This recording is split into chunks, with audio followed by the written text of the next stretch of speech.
Muito bem, sejam todos muito bem-vindos. Eu sou o professor Alex Mendes, sou professor de Economia e de Atualidades e hoje nós vamos aí corrigir uma série de questões de atualidades para você, de forma que a gente possa revisar todo o conteúdo teórico e, ao mesmo tempo, colocar para você como que a banca pode pedir essas questões.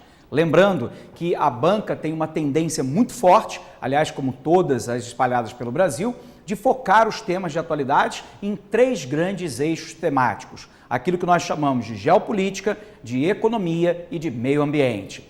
Com certeza, nós podemos dizer para você que um pouco mais de 90% das questões de prova focam nesses três assuntos. E sendo assim, nós preparamos uma bateria aí, na verdade são 10 baterias de 10 questões de perguntas numa forma de quiz para você, para que a gente possa então tirar eventuais dúvidas, consolidar o nosso conhecimento e caminhar rumo à aprovação, ok? Para a gente começar então a resolução, vamos dar uma olhadinha lá para a nossa primeira pergunta. Acompanha comigo.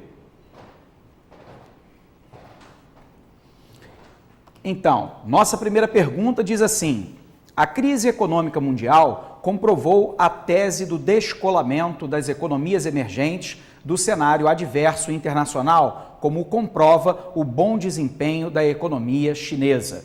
Muito bem, o que nós temos? Nós temos uma questão aqui bastante clara, que é uma tese colocada por alguns autores chamado do decoupling. O que seria o decoupling? Seria o descolamento de determinados países, notadamente do grupo dos BRICS, Brasil, Rússia, Índia, China e África do Sul, da crise econômica mundial que tem lá o seu início no ano de 2008. A gente sabe que essa tese é uma tese amplamente falaciosa, ela não é verdadeira em virtude do fato de que nós temos um fenômeno já de muito tempo, que é a globalização sob o ponto de vista econômico-financeiro. Então, sendo assim, economias como a brasileira e como a chinesa, que são grandes exportadoras de commodities agropecuárias e minerais, tem lá um grande prejuízo com a crise econômica mundial em virtude do menor número de itens exportados e do menor valor dos itens que foram exportados.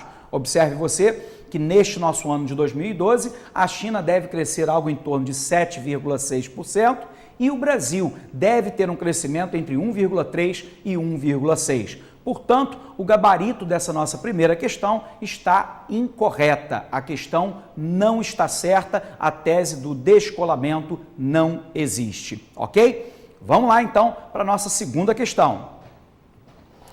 Nossa segunda questão que diz assim: o evento conhecido como Primavera Árabe insere-se num contexto de amplo processo de democratização do Oriente Médio, atingindo inclusive o próprio Irã. Muito bem, dá uma olhada para cá. O que é que nós nos recordamos da Primavera Árabe? A Primavera Árabe é, na verdade, uma grave crise sob o ponto de vista político-econômico que surge lá na Tunísia em virtude do fato da população organizada através das redes sociais, sem apoio num primeiro momento nem dos militares e nem dos religiosos, depor do poder um grupo que já se encontrava há 20 anos comandando o Estado tunisiano. Sendo assim, nós vamos poder perceber que há um processo de deposição do dirigente Ben Ali dentro da Tunísia. Na sequência, nós temos a deposição do presidente do Egito, Hosni Mubarak, ainda caminhando o da Líbia, o coronel Muammar Gaddafi, lá no Iêmen com Abdullah Saleh, e a pressão forte hoje se encaminha em cima do presidente da Síria, Bashar al-Assad. Mas eu quero te lembrar que o Irã realizou uma revolução islâmica radical em 1979, com Ayatollah Khomeini, o que levou o país a uma forte inversão de pensamento em torno da questão do anti-americanismo, do antissemitismo e de ser anti-ocidental, e, portanto, o Irã ainda hoje vive um regime teocrático. Theo Deus, cracia poder, o que significa dizer que os religiosos dão a palavra final dentro do país. Portanto, quando a questão nos traz a afirmativa de que o processo democrático ensejado pela Primavera Árabe é uma realidade nos países do Oriente Médio e Norte da África, inclusive o Irã, essa afirmação é uma afirmação incorreta, ok? Gabarito errado. Vamos para a próxima questão. Acompanha comigo. Nossa próxima questão diz assim: Dentre os fatores determinantes para a colocação brasileira como sexta maior economia do mundo, esteve sem dúvida a estabilização macroeconômica alcançada na década de 1990 no quesito inflação. Olha para cá. O que é que nós sabemos, né? Que o Brasil passou por uma década chamada de década perdida, que foi a década de 1980. Nessa década, nós vivemos um quadro hiperinflacionário, vivemos o sucateamento do parque industrial, a depreciação acelerada da infraestrutura básica e produtiva, a perda da capacidade de investimento do Estado, declaramos a moratória da nossa dívida externa.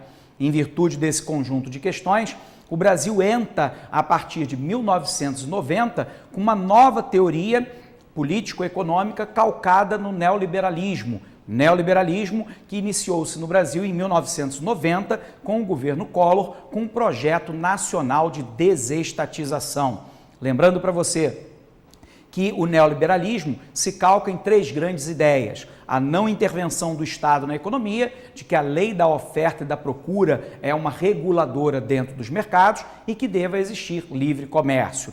Embora extremamente conturbado esse momento aí, que foi o momento do governo Collor, na sequência nós temos a ascensão de Fernando Henrique Cardoso ao Ministério da Fazenda, do então vice-presidente que agora assume, o Itamar Franco, e nós temos a composição do Plano Real. O Plano Real é uma bala de prata em cima da inflação, mata o dragão da inflação, e ao longo do tempo histórico nós sabemos que essa política macroeconômica de controle inflacionário, que no Brasil nós temos um regime de metas de inflação, funcionou e muito para que o Brasil alcançasse o patamar, nesse último ano de 2011, como sexta maior economia do mundo. Portanto, o gabarito dessa questão é correto, a questão está certa. Vamos para a nossa próxima questão? Acompanha comigo. Nossa questão de número 4 diz o seguinte: o Brasil é um país fortemente marcado por desigualdades sociais, que, contudo, vem sendo diminuída com o passar dos anos a partir de políticas redistributivas de renda. Muito bem, vamos tentar entender. É importante que você compreenda que o Brasil ainda é um país de forte desigualdade socioeconômica, onde a parcela dos 10% mais ricos da população tem algo próximo entre 46% e 47,5% da renda nacional, enquanto que o restante da população ainda tem que conviver, né, com o resto que sobra da renda distribuído também de forma assimétrica. Mas o Brasil vem avançando muito nos últimos anos. Repare você que, sobretudo depois do período da estabilização lá no governo Fernando Henrique Cardoso, nós avançamos no governo Lula-Dilma com as propostas de redistribuição de renda, das quais, né, o Bolsa Família, o Programa de Erradicação do Trabalho Infantil, o Programa Luz para Todos no Campo, Minha Casa Minha Vida, Programa Universidade Solidária, Financiamento Estudantil, FIES, se encarregam de redistribuir a renda, o patrimônio e as oportunidades. Portanto, essa afirmativa também é uma afirmativa correta, ok? Vamos para a nossa próxima questão, então. Acompanha comigo.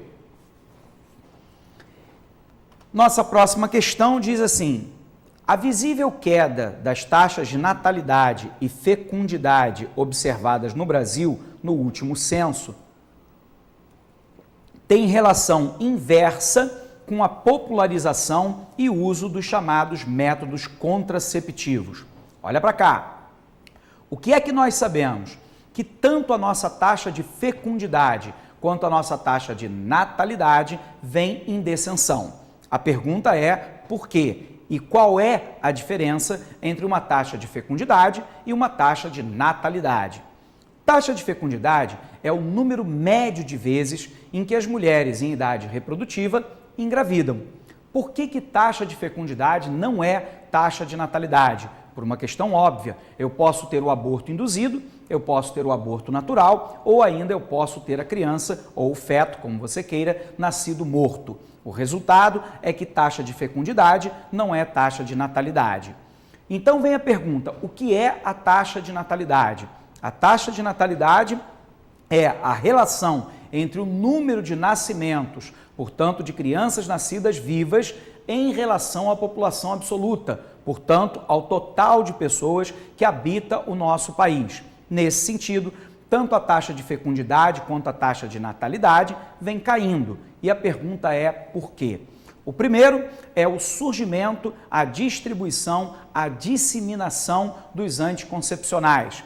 Camisinha masculina ou feminina, dispositivo intrauterino, métodos como os anticoncepcionais na forma de pílulas, vasectomia, infelizmente no Brasil a ligadura de trompa de falópio, vem permitindo que haja aquilo que nós chamamos de planejamento familiar, que é a família decidir quando e quantos filhos quer ter.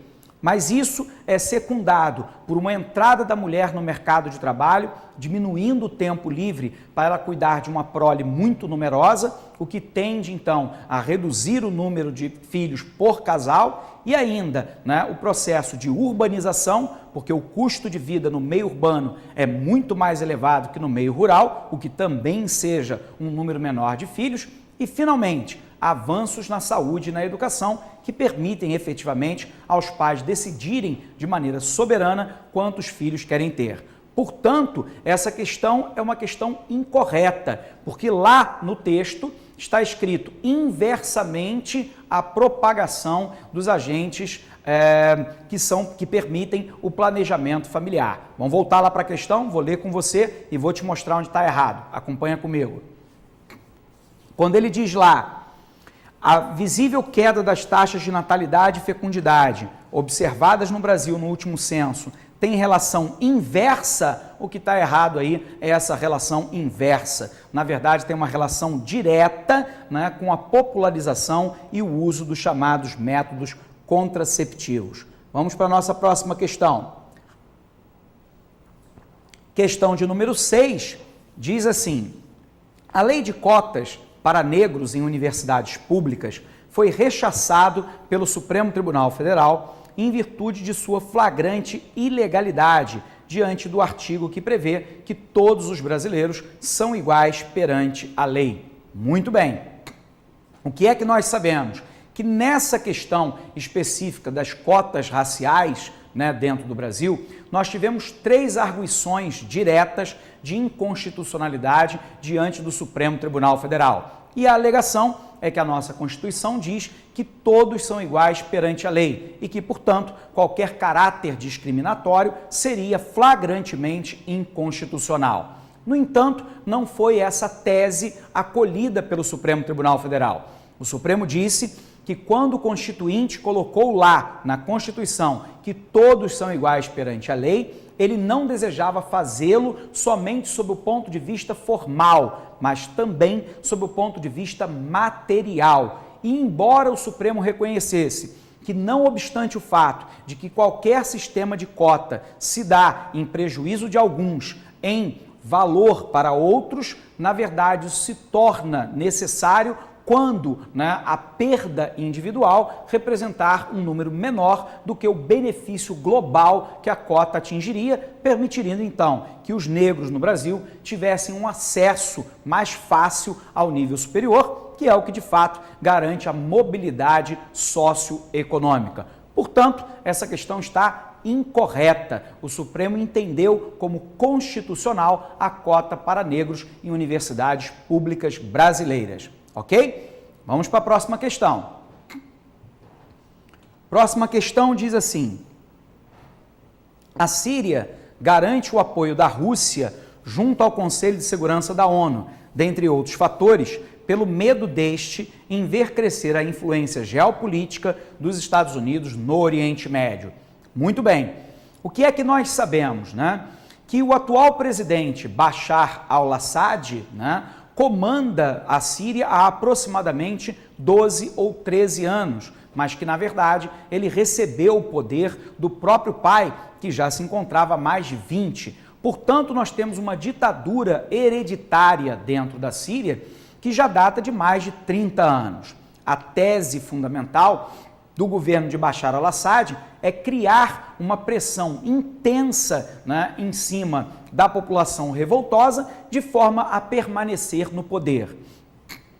O resultado é que mais de 20 mil pessoas, segundo a Cruz Vermelha Internacional, já morreram no conflito.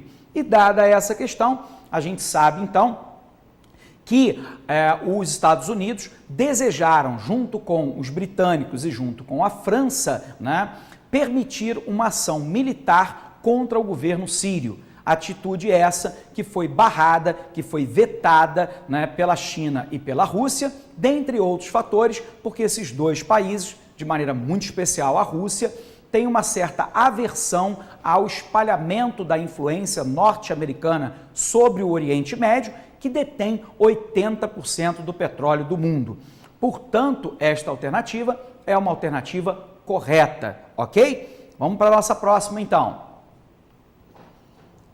Nossa próxima questão diz assim: a deposição de ditadores entre o norte da África e o Oriente Médio faz a partir de forte pressão dos religiosos islâmicos que estiveram desde o início na gênese das manifestações. Dá uma olhada para cá. Embora nós saibamos que a chamada Primavera Árabe, e esse termo primavera, se refere exatamente a um possível florescimento de regimes democráticos nos países islâmicos entre o norte da África e o Oriente Médio. Embora nós saibamos que as manifestações, em todos os momentos, tenham sido populares, sem apoio imediato dos militares e dos religiosos, organizadas basicamente pela internet, naquilo que nós chamamos de ciberdemocracia ou uma democracia cibernética, hoje nós vemos que em vários países grupos religiosos conseguiram se apoderar do poder, como é o caso, por exemplo, no Egito, do Mohamed Mursi, que é um representante da Irmandade Muçulmana, um grupo radical islâmico egípcio. Mas essa questão está incorreta quando ela coloca que desde o seu início, tanto os religiosos quanto os militares participaram da gênese da chamada Primavera Árabe. Portanto, essa questão é uma questão incorreta, ok? Vamos para a nossa próxima questão. Acompanhe lá. Nossa questão diz assim: por spread bancário, podemos entender a diferença entre o custo de captação do dinheiro pelos bancos e o valor dos juros pagos pelos clientes demandantes de empréstimos. Então, olha para cá. Nós temos uma questão que chamou muita atenção no Brasil, sobretudo na mídia, nos últimos meses, que foi a decisão da presidenta Dilma Rousseff de forçar os bancos oficiais, leia-se aí Banco do Brasil, Caixa Econômica Federal e BNDES, a baixarem as suas taxas de juros. E isso irá permitir um crédito mais barato, incentivando assim, né, os investimentos produtivos e também o consumo. Eu quero te chamar a atenção, no entanto, que o Brasil tem um dos maiores spreads bancários do mundo, se não o maior do mundo. E a pergunta é: o que é um spread bancário? É a diferença entre o custo de captação do dinheiro junto aos poupadores e o custo de venda desse dinheiro para os tomadores de empréstimos. A pergunta que você se faz é: por que é que o spread bancário é tão elevado no Brasil? Dentre outros fatores, porque nós temos lá uma inadimplência extremamente alta, uma carga tributária pesadíssima em cima do setor financeiro, um mercado oligopolizado nos bancos brasileiros, você tem ainda os custos operacionais e você tem uma questão básica que são os juros. Dentro de um mercado oligopolizado, os juros, na verdade, compõem duas questões. Ele mensura o risco para quem eu empresto e, por um outro lado, ele representa a lucratividade do valor emprestado. Sendo assim, spread bancário é a diferença entre o custo de captação e o custo de venda do dinheiro. Portanto, essa alternativa é uma alternativa correta, ok? Vamos para a nossa próxima. Nossa próxima questão traz o seguinte enunciado: os Estados Unidos, diante da crise econômica mundial, têm adotado o discurso de austeridade que marca o pensamento neoliberal adotado pelo governo do presidente Barack Obama. Então vamos nos recordar. A crise econômica mundial começa a ser gestada muito antes de 2008, quando ela alcança o seu ápice. Ela começa a ser gestada no final da década de 1990, com um crash da bolsa Nasdaq, que comercializa os papéis do setor de alta tecnologia nos Estados Unidos. Na sequência, nós temos os atentados de 11 de setembro de 2001 e ainda a invasão do Iraque e do Afeganistão, o que levará o governo americano a um elevado déficit público, somando-se aí a um endividamento acumulado do país de mais de 100% do seu produto interno bruto. Para complicar ainda mais esse jogo, nós temos lá, que em 2008 nós temos a quebradeira do mercado subprime, das hipotecas, concedidas para pessoas que não tinham comprovante de renda, não tinham vínculo empregatício e que não tinham histórico de bons pagamentos.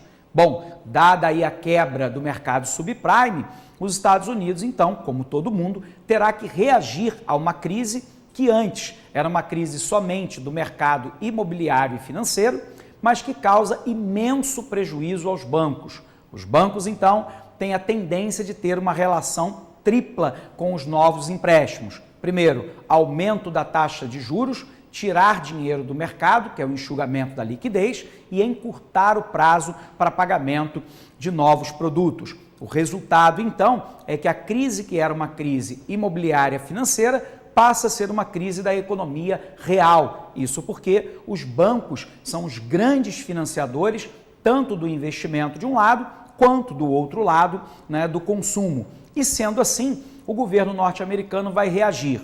Mas aí nós temos duas grandes linhas que são diametralmente opostas. A Europa, basicamente seguindo um ideário neoliberal, neoclássico, de austeridade no gasto público. Lembre-se você que a ajuda europeia para o grupo dos PIIGs, Portugal, Irlanda, Itália, Grécia e Espanha, incluiu o aumento da carga tributária, a redução do funcionalismo público, a redução do salário dos funcionários públicos, o congelamento de pensões e aposentadorias, redução de investimentos, enfim, medidas de austeridade para tentar diminuir o déficit público e o endividamento e, no futuro, esses países voltarem a crescer de forma mais sadia. Não foi essa a estratégia americana e brasileira, onde nós adotamos um ideário de John Maynard Keynes, um teórico, um economista que, analisando a década de 1930, no crash da Bolsa de Nova York, vai propor medidas fiscais, sobretudo fiscais, proativas para inverter o ciclo econômico. Como assim, professor? Os Estados Unidos e o Brasil, diante de uma queda do produto interno bruto, aumentou o gasto público e reduziu a tributação, da qual o IPI para os automóveis hoje é apenas um exemplo. Qual é o objetivo? A criação de um círculo virtuoso. O aumento do gasto e a redução da tributação incentivam o consumo, a demanda agregada. Com maior demanda agregada, eu tenho maior nível de produção. Com maior nível de produção, eu tenho maior nível de emprego. Com mais emprego, eu tenho mais renda, que por sua vez gera mais demanda. Resultado, o círculo virtuoso de virtude se estabelece. Sendo assim, essa questão, quando diz que os Estados Unidos estão adotando medidas de austeridade, essa questão é uma questão incorreta. Ok?